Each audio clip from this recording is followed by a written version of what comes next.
तालिबान की जानिब से कार्रवाई की गई। बिलाश्तियाल पाकिस्तान पर हमला किया गया। मुख्तलिफ इलाके जिनमें बाजौड़, चित्राल और कुर्रम शामिल हैं, इन इलाकों में जो हमले किए गए अफ़गानिस्तान के अंदर से उसका भरपूर जवाब बदस्तूर दिया जा रहा है। अफ़गानिस्तान पर हमला शुरू कर दिया गया है अब पाक फ़ज़ाया की जानिब से, तो एयर स्ट्राइक्स का आगाज़ हो चुका है। मुख्तलिफ जगहों पर टारगेटेड कार्रवाइयाँ की जा रही हैं, ताक ताक कर निशाने लगाए जा रहे हैं और पाक फ़ज़ाया की जो मुस्तैदी है और जो एक्यूरेसी है उसका सबूत तो 9 और 10 मई की दरमियानी शब दे दिया था पाक फ़ज़ाया ने, जब भारत को भरपूर जवाब दिया था और भारत को चारों शाने चित किया था पाक फ़ज़ाया ने। तो आज भी यही पाक फ़ज़ाया फ़ज़ाओं में पाकिस्तान की बरतरी का सबूत बनकर इस वक्त हमले कर रही हैं। इसी पर बात करते हैं, सीनियर सहाफ़ी जनाब सलीम बुखारी साहब हमारे साथ मौजूद हैं। बहुत शुक्रिया बुखारी साहब वक्त देने के लिए। सर, खुद दावत दी है अफ़गान तालिबान ने उस गज़ब को जिसका निशाना अब वो बन रहे हैं और अब पाक फ़ज़ाया भी मैदान में आ गई है, भरपूर जवाबी कार्रवाई कर रही है। सर, कैसे देखते हैं आप? देखिए, वो मेरे ख्याल से इसके लिए जो इस्तेलाह इस्तेमाल की जा रही है, पंगा लिया है।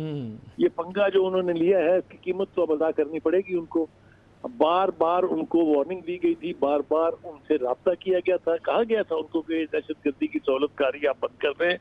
हिंदुस्तान के कहने पर क्यों आप अपनी तबाही पर तुले हुए हैं, लेकिन काबुल रजीम जो है उसके कानों पर जूं नहीं रहेंगी। तो फिर यही होना था जो इस वक्त हो रहा है। अभी आप देखिए, जिस शिद्दत से हमने अब जवाबा गजल पेश करना शुरू किया है तो उनकी चीखें निकलेंगी। अभी पाकिस्तान की फ़ज़ाइया जिस किस्म की कार्रवाई कर रही है इसका शायद उनको अंदाजा नहीं था या वो किसी गलतफहमी का शिकार थे। एक बड़ा एमुनिशन डिपो जो है वो तबाह कर दिया गया है नंगरहार में, और इसके अलावा बहुत सारे जो यानी उनके ठिकाने थे दहशतगर्दों के, उनके ऊपर भी एरियल बॉम्बिंग की गई है।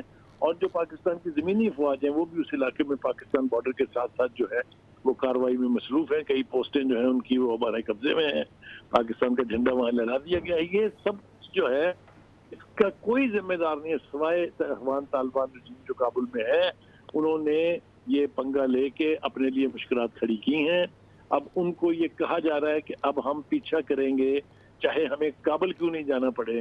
तो ये सूरत हाल जो है ये बहुत गंभीर है अफगानिस्तान की रजीम के लिए। पाकिस्तान ने बहुत सब्र का मुजाहरा किया है, बहुत बर्दाश्त का मुजाहरा किया है। हमने उनको बावर कराने की कोशिश की थी कि आप हिंदुस्तान की जो लीडरशिप है, क़यादत है जो मोदी की, उसके कहने के ऊपर अपने करीब तरीन हमसाए, अपने बरादर मुल्क के खिलाफ इस किस्म की दहशतगर्दाना कार्रवाइयाँ न करें। लेकिन वो चूँकि डेफ ईयर पर उनके जो कहते हैं ना कानों में उनके पता नहीं शीशा पड़ा हुआ है, उनको बात समझ ही नहीं आती है। तो इस वक्त तो अब मेरे ख्याल से उनके लिए जितनी मुश्किलात हैं उसका तो अंदाजा सिर्फ काबुल में इस वक्त क्या हो रहा होगा उससे ही लगा सकते हैं। लेकिन पाकिस्तान की मुसल्लह अफवाज जो है वो डिटरमिन्ड है कि ये पंगा लिया गया है, इसका कोई ना कोई ऐसा सबक सिखाना है जो तारीख जो है वो याद रखेगी। तो इस वक्त जो कार्रवाइयाँ हो रही हैं उससे सूरत हाल जो है वो बिल्कुल वाज़ेह होती जा रही है कि उनके पास अपने दिफा करने के लिए भी कोई यानी इंतजाम और एहतमाम नहीं है।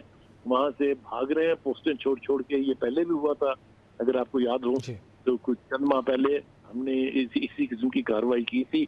और अभी पिछले हफ्ते जो यानी एरियल हमने जाके हिट किया था उनके ठिकानों को, जो 7 मुख्तलिफ तंजीमों के ठिकाने थे, तो उनसे होश आ जानी चाहिए थी उस लीडरशिप को। लेकिन वो इतने अंधे हुए हैं भारत के साथ अपनी मोहब्बत में कि वो मेरे ख्याल से वो जो उनके अमीर तकी हैं जो भी फॉरेन मिनिस्टर हैं उनको तो मेरे ख्याल से अब अपना क़याम वहीं दिल्ली में ही कर लेना चाहिए, क्योंकि वो हर तीसरे दिन वहाँ पहुँचे होते हैं। तो उसका यही नतीजा निकलना था कि अगर आप अपने करीबी हमसाए, अपने दरीना दोस्त जिसने आपको इक़्तिदार के ईवानों तक पहुँचाया है, क्योंकि अगर हम दोहा मुज़ाकरात नहीं कराते तो ये तालिबान कहीं करीब नहीं फटक सकते थे अफगानिस्तान के दारुल हुकूमत काबुल के। तो ये इसके बारे में कहा जाता है कि ये बहुत ही एहसान फरामोश कौम है, कि उसी का सबूत है जो उन्होंने दिया है, और ये सबक उनको पढ़ाना बहुत जरूरी था। जी सर, आपने अभी चंद महीने पहले वाली कार्रवाई का हवाला दिया, तब भी यही हुआ था कि इन्होंने सफ़ेद परचम जो है वो लहराने शुरू कर दिए थे और भाग कर गए थे तुर्की के पास,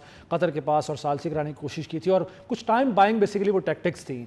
तो अब भी आप समझते हैं कि यही इनकी तरफ से ये टैक्टिक अपनाई जाएगी? लेकिन अब पाकिस्तान ने जो पहले लिहाज कर लिया था, आप समझते हैं कि पाकिस्तान को अब इनका लिहाज नहीं करना चाहिए बल्कि अब जो काम शुरू किया है उसे मुंतकी अंजाम तक पहुँचाया जाए?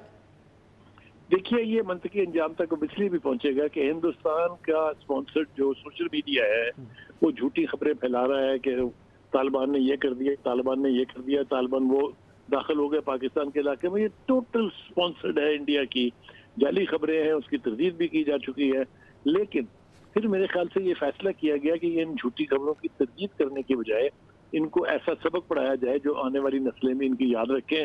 तो उस सबक का पहला सफा जो है वो हमारी आंखों के सामने, आप टीवी स्क्रीन देख लीजिए, आपको पता चल जाएगा कि इस वक्त पाकिस्तान की मुसल्लह अफवाज कितनी इफेक्टिव कार्रवाई कर रही है। जी।